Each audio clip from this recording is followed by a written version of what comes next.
friends, how are you all? I hope everybody will be okay, and in this video we are going to do our future tense chart. As in the previous video we have completed our tense. So in this video we are going to know about the chart of the future, that how we can learn and how easily we can learn. So let's start. So इस video में हम देख रहे हैं ये जितने भी tenses हैं वो सबके सब चार हिस्सों में डिवाइडेड होते हैं, indefinite, continuous, perfect and perfect continuous tense में। अगर हम इन सभी के हेल्पिंग वर्ब को अगर हमें याद रखना है तो हम दो तरीक़ों से याद कर सकते हैं, या तो हॉरिजॉन्टली वर्टिकली, और या तो फिर हम इनको हॉरिजॉन्टली ऐसे करके लर्न कर सकते हैं, वो आपके ऊपर डिपेंड करता है। जैसे कि अब मैं बात करता हूँ, जैसे present indefinite future indefinite tense है, तो फ्यूचर इंडेफिनिट टेंस का अगर हम हेल्पिंग वर्ब देखें तो वो हो जाता है गा गेगी। अगर हम इन सभी का मतलब प्रेजेंट, पास्ट, फ्यूचर, इन तीनों का अगर हम पहचान देखते हैं तो देखिए प्रेजेंट, पास्ट एंड फ्यूचर में जो है इंडेफिनिट टेंस का पहचान क्या होता है। तो प्रेजेंट में टा है, टे है, टी है। फ्यूचर पास्ट में टा था, ते थे, ती थी, आ ई ए, और जबकि फ्यूचर में आप लोग आपके सामने है वो हो जा रहा है गा गे गी। तो ये कुछ तरीके हैं याद करने के इस तरीके से। इसी तरीके से अगर हम फ्यूचर कंटिन्यूस की बात करते हैं तो हम सब बारी बारी से सबका देखेंगे। पहले हम प्रेजेंट कंटिन्यूस का हेल्पिंग वर्ब देखते हैं, वो है is am are. Past continuous tense का was and were, and future continuous tense का हेल्पिंग वर्ब हो जाता है विल बी या शैल बी। अब इसका पहचान देख लेते हैं। तो यहाँ पे देखिए पहचान क्या है, यहाँ पे रहा होगा, रहे होंगे, रही होगी। तो इंडेफिनिट में क्या हो जाता है, रहा है, रहे हैं, रही है। पास्ट में क्या हो जाता है, रहा था, रहे थे, रही थी। एंड फ्यूचर में हो जाता है आपके सामने रहा होगा, रहे होंगे, रही होगी। इसी तरीके से परफेक्ट में अगर हम पहचान की बात करते हैं सभी टेंसेस की, तो प्रेजेंट में हो जाता है चुका है, चुके हैं, चुकी है, लिया है, दिया है, किया है, किया है, किया है। इसी तरीके से पास्ट में ये हो जाता है चुका था, चुके थे, चुकी थी, लिया था, दिया था, किया था। फ्यूचर परफेक्ट में आपके सामने है जो कि लिखा हुआ है चुका होगा, चुके होंगे, चुकी होगी, लिया होगा, दिया होगा, किया होगा। तो ये इसकी पहचान होती है। इसी तरीके से अगर हम परफेक्ट कंटिन्यूस की बात करते हैं तो परफेक्ट कंटिन्यूस में प्रेजेंट में अगर हम देखते हैं तो इसका पहचान होता है रहा है, रहे हैं, रही है, प्लस में टाइम। पास्ट में हो जाता है रहा था, रहे थे, रही थी, प्लस में टाइम। एंड फ्यूचर में आपके सामने है जैसे कि रहा होगा, रहे होंगे, रही होगी, और प्लस में यहाँ पे टाइम। तो आई होप आप लोग समझ रहे होंगे कि मैं किस तरीके से बताने की कोशिश कर रहा हूँ। अब आ जाते हैं हम इसके हेल्पिंग वर्ब के बारे में। अब एक एक करके इसका हेल्पिंग वर्ब देखते हैं। तो अगर हम प्रेजेंट इंडेफिनिट टेंस के हेल्पिंग वर्ब की बात करें तो इसका हेल्पिंग वर्ब होता है विल, और या फिर सेल। सेल मैंने यहाँ पे लिखा नहीं है क्योंकि सेल का यूज अब ज़्यादा होता नहीं है, और सेल का यूज जो है किसी डिफरेंट तरीके से होता है। तो आप जो है उसको अनदर वीडियो में जानेंगे जब मैं डिटेल में बताऊँगा। कंटिन्यूस टेंस का पहचान होता है विल बी या सेल बी। यहाँ पे फ्यूचर परफेक्ट टेंस का पहचान होता है फ्यूचर परफेक्ट टेंस का हेल्पिंग वर्ब होता है विल हैव और या फिर shall have. And perfect continuous tense का हो जाएगा आपका will have been. So I hope आप लोग समझ रहे होंगे। एक और चीज़ जो हमें ध्यान देने की ज़रूरत है इनके वर्ब के फॉर्म के ऊपर। हम अक्सर जो है अपने जब भी मैं रूल बताता हूँ तो आपको यहाँ पर देखिए मैंने वर्ब जो है बता रखा है। वर्ब का फर्स्ट फॉर्म लगेगा, सेकंड फॉर्म लगेगा, थर्ड फॉर्म।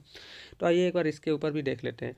जैसा कि आप सभी लोगों को पता है वर्ब के टोटल 5 फॉर्म होते हैं, ठीक है। फर्स्ट, सेकंड, थर्ड तो आप सभी लोग जानते हैं।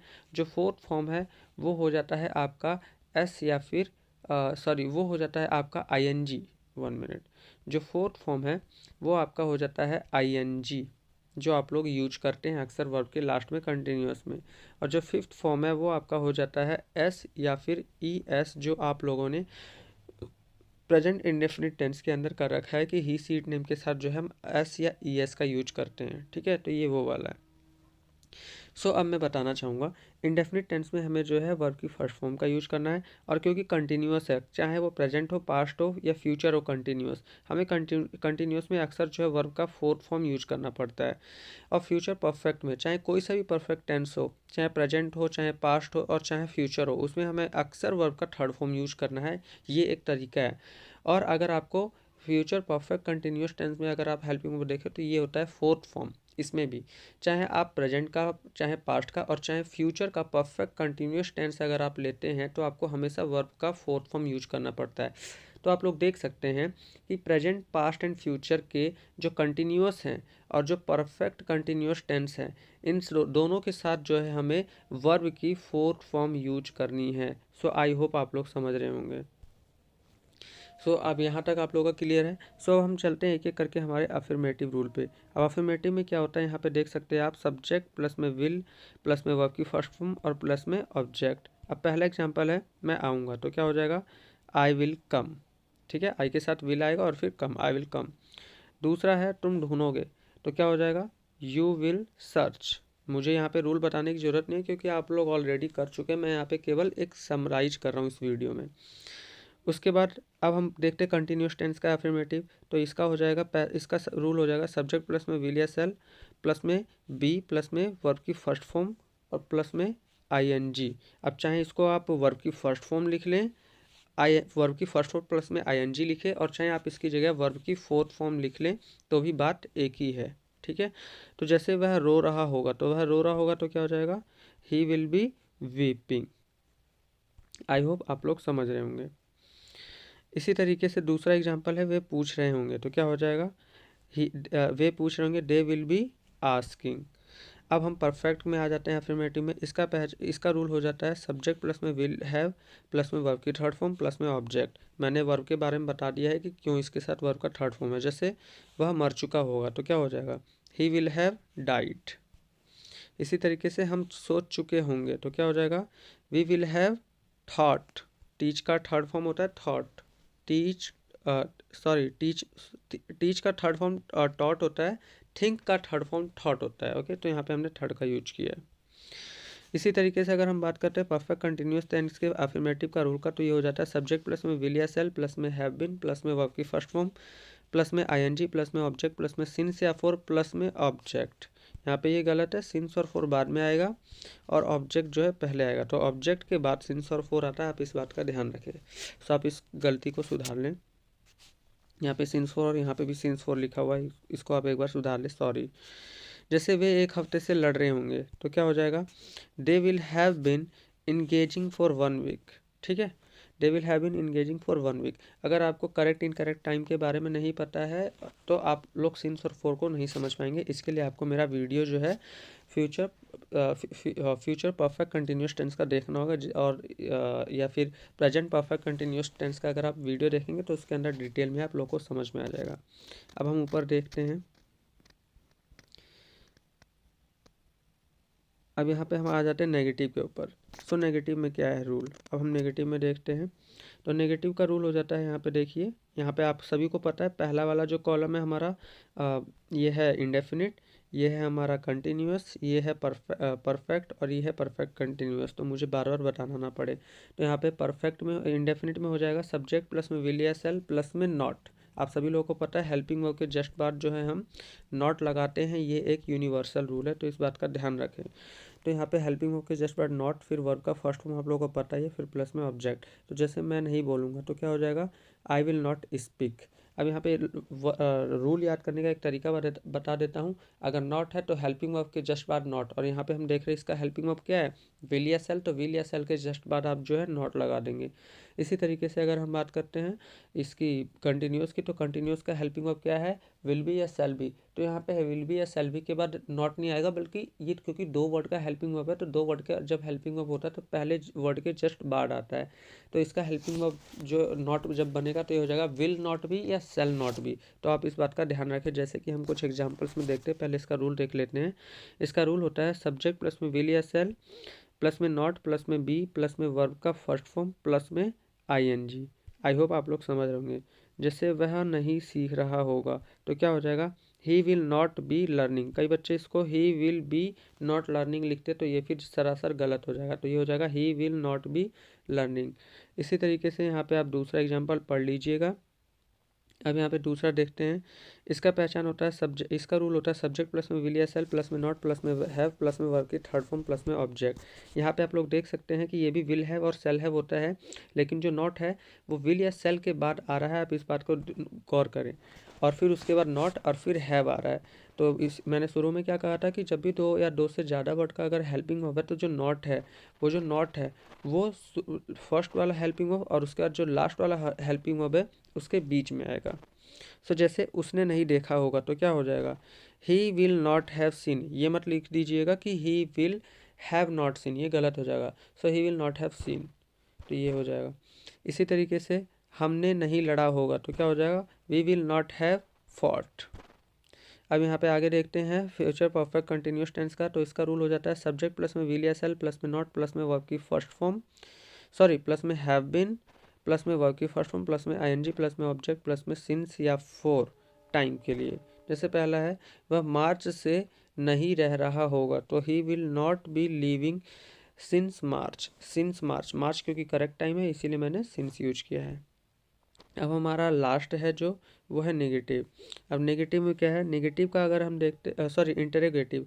इंटेरोगेटिव का क्या है, जिसमें हम क्वेश्चन पूछते हैं, तो जिसमें हम क्वेश्चन पूछते हैं उसको हम इंटेरोगेटिव कहते हैं। और इंटेरोगेटिव वाले वर्ड्स हम जब सेंटेंस बनाते हैं तो उसके अंदर हेल्पिंग वर्ब को पहले लिखते हैं और सब्जेक्ट को बाद में लिखते हैं। ठीक है, तो अब जैसे कि यहाँ पे देखिए इसका पहला जो है इंडेफिनिट, तो इंडेफिनिट में जो है रूल क्या हो जाएगा इसका, हेल्पिंग वर्ब विल या सेल है तो विल या सेल पहले लिखूंगा, फिर प्लस में सब्जेक्ट, प्लस में वर्ब की फर्स्ट फॉर्म, प्लस में ऑब्जेक्ट। वर्ब की फर्स्ट फॉर्म आपको पता है, जैसे क्या वे काटेंगे तो क्या हो जाएगा विल दे कट। इसी तरीके से क्या तुम पूजा करोगे तो क्या हो जाएगा will you worship. I hope आप लोग समझ रहे होंगे। इसी तरीके से अब दूसरा है हमारा कंटिन्यूअस का, तो कंटिन्यूअस का हेल्पिंग वर्ब जो है दो या दो से ज़्यादा वर्ड का होता है, तो इसके अंदर जब हम क्वेश्चन मार्क वाला इंटेरोगेटिव सेंटेंस बनाएंगे तो इसके अंदर हम विल या सेल जो है, यानी कि विल या सेल जो कि हमारा हेल्पिंग वर्ब उसको पहले लगाएंगे, फिर प्लस में सब्जेक्ट लगाएंगे, और विल या सेल के बाद अब जैसे विल और सेल पहले आता है और बी जो है लास्ट में आता है तो बी बाद में हम लिखेंगे। इस तरीके से ही होगा। आई होप आप लोग समझ रहे होंगे। अब एक एग्जांपल देख लेते हैं, जैसे क्या तुम पूछ रहे होगे तो क्या हो जाएगा will you be asking. I hope आप लोग समझ रहे होंगे। क्या हम पीट रहे होंगे तो क्या हो जाएगा विल वी बी बीटिंग। ठीक है, इसी तरीके से अब हम देखते हैं परफेक्ट में। तो परफेक्ट में क्या होता है, परफेक्ट में भी जो हेल्पिंग है वो दो वर्ड का है, तो इसीलिए यहाँ इसमें विल और सेल जो है वो पहले आ जाएगा, और फिर इसके बाद जो है सब्जेक्ट आ जाएगा, और फिर इसके बाद जो है आपका हैव आ जाएगा। तो आई होप आप लोग समझ रहे होंगे। अब जैसे इसका पहला एग्जाम्पल है, क्या वे खा चुके होंगे तो क्या हो जाएगा विल दे हैव ईटन। इसी तरीके से क्या हम सुझाव दे चुके होंगे तो क्या हो जाएगा विल वी हैव सजेस्टेड।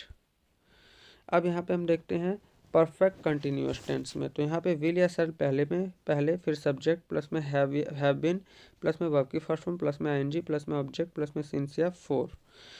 अब यहाँ पे हम देखते हैं एग्जाम्पल, क्या वे आधी रात से गश्त कर रहे होंगे तो क्या हो जाएगा will they have been patrolling since midnight. कई बच्चे इसको गलत लिख देते हैं और लिखते हैं विल हैव बीन डे, यानी विल हैव बीन और डे को जो है ये पहले लिखते हैं, जो कि सरासर गलत है। तो पहले आपको will they have been patrolling since midnight. I hope आप लोग समझ रहे होंगे।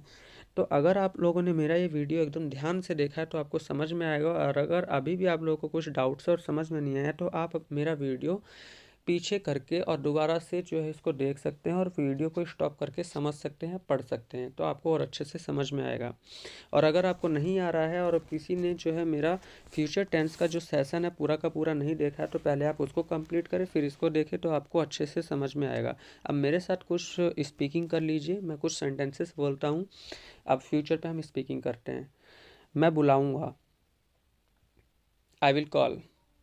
तुम कहोगे, यू विल से। हम नहीं आ रहे होंगे, we will not be coming. तुम नहीं जा चुके होगे, you will not have gone.